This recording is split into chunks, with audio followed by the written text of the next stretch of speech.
안녕하세요. 결혼한 지 1년 만에 이혼하게 된 30대 여성입니다. 아이는 없어요. 솔직히 말하자면 있을 뻔했었는데 유산했거든요. 그리고 그때는 정말 왜 나에게 이런 일이 생겼을까 하는 생각에 하루하루가 괴롭고 힘들었는데 지금 이렇게 남편하고 이혼하고 나니까 이런 말하기 뭐하지만 차라리 잘 됐다 싶은 마음도 들어요. 아이가 있었다면 이렇게 결정을 내리기가 쉽지 않았을 테니까요. 오만정이 다 떨어져서 이혼했기에 남편이라고 부르고 싶은 마음은 눈꼽만큼도 없지만 그래도 편의상 남편이라 칭하겠습니다. 남편하고는 지인의 소개로 만났고 궁합도 안 본다는 4살 차이였어요. 물론 그런 이유로 결혼을 결심한 건 아니고 매사 논리적이고 이성적인 남편의 성격이 좋았거든요. 여담이지만 남편을 만나기 한참 전에 잠깐 사귀던 사람이 있었는데 그 사람은 감정 기복이 어찌나 심하던지 그 장단에 맞춰주다간 스트레스로 제가 어떻게 될 것 같더라니까요. 아무튼 그래서 그때 결심했었어요. 침착하고 차분한 사람을 만나겠다고 말이죠. 그리고 남편은 그런 면에 있어서는 제가 기다리던 사람이었습니다. 사람이 감정에 휩쓸리기보다는 객관적으로 상황을 판단했거든요. 덕분에 가끔은 서운한 순간도 있었지만 저희는 2년을 연애하고 바로 결혼했는데 연애하는 동안 남편이 저보다 연상이었음에도 불구하고 매번 더치페이를 했어요. 남편이 콕 집어 저더러 돈 내라고 한 건 아니었는데 매번 주변 사람들 이야기를 하면서 자기 친구의 애인은 개념이 있네 없네 해대니까 저도 모르게 자연스레 제 몫은 제가 부담하게 되더라고요. 그리고 저는 솔직히 그런 제 자신이 쿨하고 멋지다고 생각했어요. 남편 말대로 저도 남편하고 똑같이 직장 생활하는데 당연한 거라고 생각했죠. 하지만 돌이켜 생각해보면 마음 한켠으로는 공주 대접 받는 친구들이 부러웠던 것도 같아요. 특히나 생일이나 크리스마스처럼 특별한 날에도 남편의 계산은 늘 정확했거든요. 제가 10만 원짜리 선물을 했으면 자기도 저에게 10만 원짜리를 주는 식으로요. 그러니 뭐 어디 가서 자랑하자고 하는 연애는 아니었지만 그래도 뭐랄까 좀 섭섭할 때가 있긴 했어요. 남편 말로는 35이 넘어가니 어머님 아버님께서 하루라도 빨리 결혼하라 성하라 하셨고 그런 이야기가 몇 번 반복되다 보니 어느샌가 자연스레 결혼 이야기가 오가게 되었습니다. 사실 연애하는 내내 주도권이 남편에게 있었던 것 같아요. 남편이 저보다 나이도 많았고 지금 생각해보면 개소리가 대부분인데 아무튼 그때는 그런 생각은 못하고 그저 좋은 게 좋은 거라며 남편 의견을 많이 따라줬거든요. 그리고 결혼 이야기가 나오면서 남편이 그러더라고요. 요새는 다들 반반 결혼하더라면서 그게 자기가 봐도 서로에게 공평한 것 같답니다. 성인 두 사람이 만나 가정을 이루는데 기여하는 바도 동일해야 서로 동등한 권리를 가질 수 있는 거 아니겠냐면서요. 마침 또 그 무렵 여성 인권에 관한 뉴스도 쏟아져 나올 때라서 그게 정말 그럴듯하게 들렸죠. 그래서 10원짜리 하나까지 반반 부담해서 결혼했습니다. 친정부모님이 아무리 요새 젊은 사람들이 손해보기 싫어한다지만 그래도 결혼하는데 어떻게 그렇게까지 따지냐며 혀를 차셨는데 정말이지 친정부모님 말씀이 틀린 거 하나 없었어요. 사랑해서 하는 결혼이라면서 10원짜리까지 따져가면서 결혼했다는 게 지금 생각해도 어이가 없네요. 하지만 어쨌든 그땐 바보천치 마냥 제 눈에 뭐가 똥이고 뭐가 된장인지 배는 게 없었어서 그렇게 남편과 부부의 연을 맺었습니다. 그리고 그때부터 각자 월급 관리해 가면서 생활비의 공과금은 각출해서 썼지요. 이때도 역시나 10원 단위까지 반반 나눠서 냈고요. 그런데 황당한 건 생각해보니까 그런 와중에도 집안일은 제가 더 많이 했어요. 특히나 부엌일 같은 경우 남편은 제가 여자고 아내이니 당연히 제가 하는 게 맞다고 여겼죠. 그런데 저 또한 그게 불공평하다 생각지 못하고 어째서인지 당연하게 받아들였어요. 남편은 늘 저더러 살림을 잘한다, 야무지다 이런 말로 저를 칭찬했고 그러면 왠지 인정을 받는 기분이었거든요. 바보 같았죠, 정말로. 제가 도대체 뭘 생각하면서 살았던 건지 모르겠네요. 그런데 그렇게 신혼생활을 이어가던 결혼한 지 8개월째 되던 때였습니다. 어째서인지 그 무렵 몸이 찌뿌둥하고 평소와 다른 게 느껴지더라고요. 그래서 별 생각 없이 감기 몸살약을 먹으려다가 문득 혹시나 하는 마음에 병원을 찾았는데 임신이었죠. 계획보다 빨리 찾아와준 아기 천사 때문에 놀라기도 했지만 이내 그 놀람은 기쁨으로 바뀌었고 바로 남편에게 연락을 했어요. 남편도 소식을 듣고는 정말 뛸 듯이 기뻐하더라고요. 하지만 임신 4개월 차가 돼가던 때 시부모님과 함께 점심 식사 자리를 갖게 되었는데 이런저런 이야기가 오가던 와중에 산후조리원 이야기가 나왔어요. 그래서 제가 주변에 다녀온 언니들하고 친구들에게 물어서 몇 군데 알아놨다 하니까 남편이 대뜸 비싸지 않냐면서 저더러 모아둔 돈은 있냐고 묻더라고요. 그리고 그 얘기를 듣는데 솔직히 순간 이게 무슨 소리지 싶었죠. 그래서 산후조리원비를 내가 내라는 거냐니까 산후조리원은 선택이지 필수가 아니잖아 그러더라고요. 지구상 모든 여자들이 출산하고 산후조리원에 가는 건 아닌데 한국 여자들만 유독 유난스럽다면서요. 그러면서 저더러 제 돈 내고 갔다 온다 하면 그건 뭐라 안 하겠는데 대신 다녀와서는 집안 청소도 2주 동안 제가 해야 된답니다. 제가 집을 비운 동안은 자기가 다 해야 한다면서 말해요. 그리고 그런 이야기가 오가는 동안 시부모님이 보이신 반응도 어이가 없었습니다. 솔직히 다른 사람들 말이 아이를 가지면 산후조리원 비용 정도는 시댁에서 지원해 주시는 일도 있다던데 저희 시부모님은 산후조리원비를 아내더러 내라는 한심한 당신들의 아들을 보고도 웃기만 하실 뿐 하다못해 말이라도 왜 그러냐 그런 소리 좀 하지 마라 뭐 그런 말씀 한마디조차 없으셨거든요.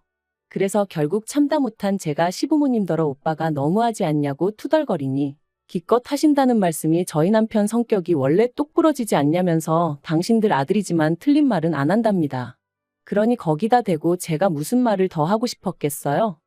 그리고 한편 조심한다고 조심하고 티를 안 내려고 무척이나 애를 썼는데 결국엔 회사에서 제 임신 사실을 알아버렸습니다.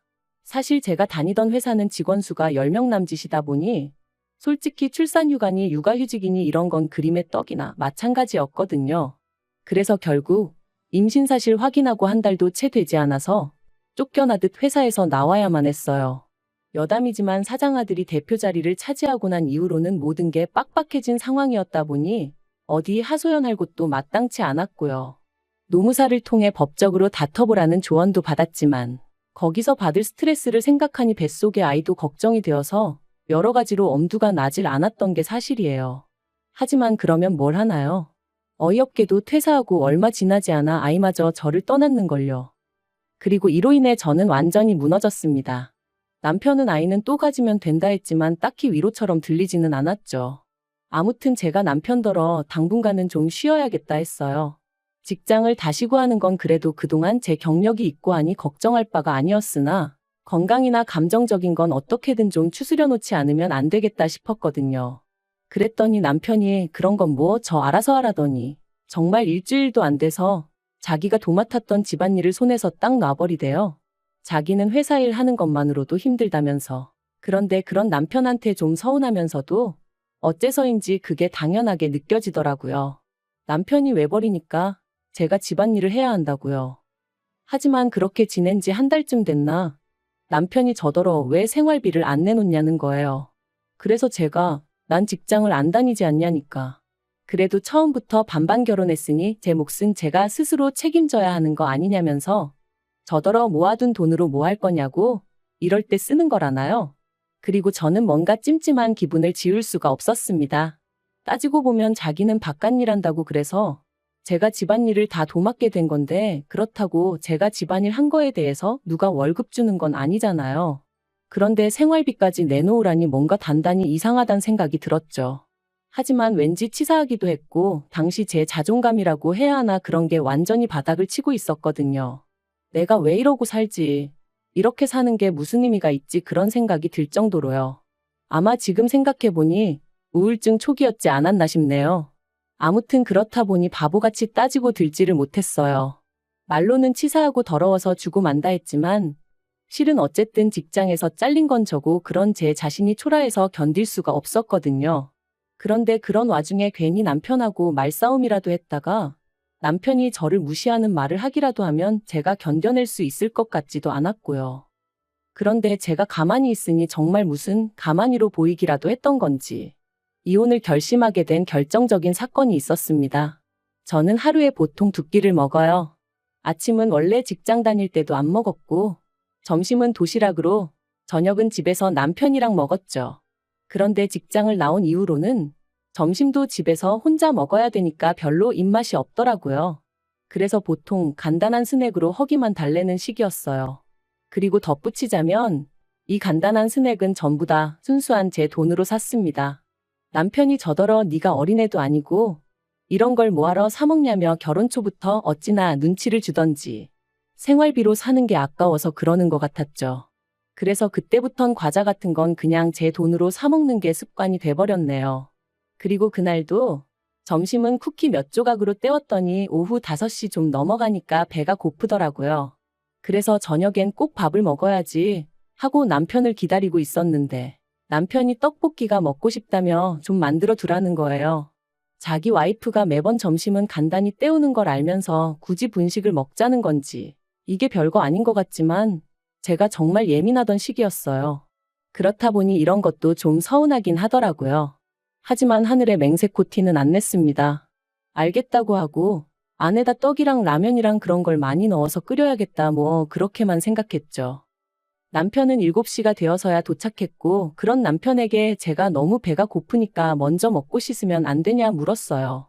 그랬더니 남편이 자기가 뭐 찝찝해서 그렇다며 저더러 먼저 먹고 있으라대요. 이미 라면사리도 넣었지. 남편 기다리다간 뿔게 생겨서 알겠다 하고 라면사리만 먼저 좀 건져 먹었네요. 그런데 얼마 후 화장실에서 샤워를 마치고 나온 남편이 식탁에 앉아있는 저를 보더니 진짜 먼저 먹었냐는 거예요. 그래서 라면사리만 좀 먹었다니까. 아무리 자기가 먼저 먹으라고 했어도 그렇지. 밖에서 힘들게 일하고 온 사람 김 빠지게 떡볶이도 자기가 먹고 싶다고 한 건데 어떻게 제가 먼저 손을 댈 수 있냐대요. 어이가 없어서. 그런데 남편이 거기서 그치지 않고 수건으로 자기 머리를 털면서 저더러 집에서 놀아도 배는 고픈가 봐 하는데 이건 누가 뭐래도 비아냥거리는 거였죠. 진짜 순간 얼마나 속에서 우라가 치밀던지 식탁 위에 있던 떡볶이 냄비를 그냥 바닥에 엎어버렸어요. 그리고는 다른 집 남자들은 아내가 힘들어하면 먼저 나서서 쉬라고 한다더라. 그리고 친구들하고 밥도 먹고 필요한데 쓰라고 용돈도 준다더라. 그런데 당신은 생활비니 공과금이니 따박따박 받아가면서 나한테 얼마나 대접을 받으려고 드는 거냐? 네가 나한테 해준 게 뭐가 있다고 나를 무시하냐? 정말 미친 듯이 쏘아붙였네요. 그리고는 당신이 경제적으로 무능력한 걸 반반이니 뭐니 말 같지 않은 소리로 덮어씌우는 거 내가 모를 것 같냐 했습니다. 찌질하다고 쪽팔려서 어디다 말도 못하겠다고도 했고요. 그랬더니 남편이 저더러 말 다 했냐며 남들은 남산만하게 배불러서도 회사 생활 잘만 하던데 너는 직장도 잘리고 애도 못 낳지 않았냐며 그런 저보다 자기가 100배 1000배 낫다대요? 그리고 그 소리까지 듣고 나니까 정말 오만정이 다 떨어지더라고요. 그래서 더는 뒤도 안 돌아보고 핸드폰하고 차키만 챙겨서 바로 친정으로 향했습니다. 밤 9시가 다 돼서 시집간 딸이 연락도 없이 친정에 왔으니 친정 부모님이 얼마나 놀라셨겠어요. 저는 그런 친정 부모님 품에 안겨 그동안의 서름을 다 풀어냈고요. 그러자 친정 부모님 두 분 다 무슨 그런 자식이 있냐 하시며 가만두지 않겠다고 하시더라고요. 그리고 이튿날이었습니다. 아침부터 현관밖이 소란스러워 내다보니 남편이었어요. 남편이 저를 발견하고는 얘기 좀 하자길래 현관을 열었더니 기껏 한다는 말이 어제 제가 어지른 거 자기가 치우느라 진짜 고생했다면서 자기가 말이 지나쳤다면 미안하지만 저도 그렇게 무식한 행동을 했으니 잘한 건 없답니다. 그리고는 그러니까 지난 밤에 있던 일은 없던 일로 퉁치자대요. 정말이지 이 인간 머리는 폼으로 달고 있나 싶었죠. 사과 같지도 않은 미안하다 한마디 틱 던져놓으면 내가 쪼르르 따라갈 줄 안 건가 싶은 게. 그런데 그때 친정아버지께서 달려나와 남편의 멱살을 잡아 현관 밖으로 끌어내셨습니다. 그리고는 지 마누라 하나 먹여 살릴 주제도 못 되는 게 결혼을 왜 하냐고 그렇게 반반이니 나발이니 해댈 거면 그냥 혼자 살라며 욕을 퍼부으시대요. 한 번만 더 내 딸 주변에 얼씬거리면 그때는 이 정도로 끝나지 않을 거라면서 말해요. 그래서 결국 친정부모님의 강력한 지지로 저는 남편과 이혼을 결심했습니다. 솔직히 반반 결혼 생활이 이혼 사유가 될까 싶어 걱정이 많았는데 생각보다 저희와 비슷한 문제로 고민하는 부부들이 많다는 게 좀 충격이었고요. 그래도 뭐 어쨌든 결과적으론 저한테 도움이 되었죠. 남편하고는 결혼 유지 기간이 짧았기에 위자료 같은 건 받아내지 못했지만 기대도 없었기에 그 부분은 뭐 딱히 실망스럽지도 않아요.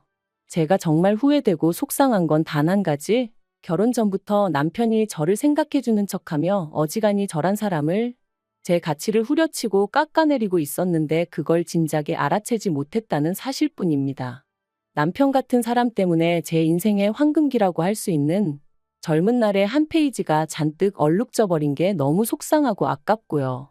하지만 앞으로는 무슨 일이 생기건 간에 무조건 제 자신을 탓하며 살지는 않을 거예요. 이번 일을 통해 제가 누구보다 사랑해야 할 존재는 제 자신이라는 걸 확실히 깨달았으니까요.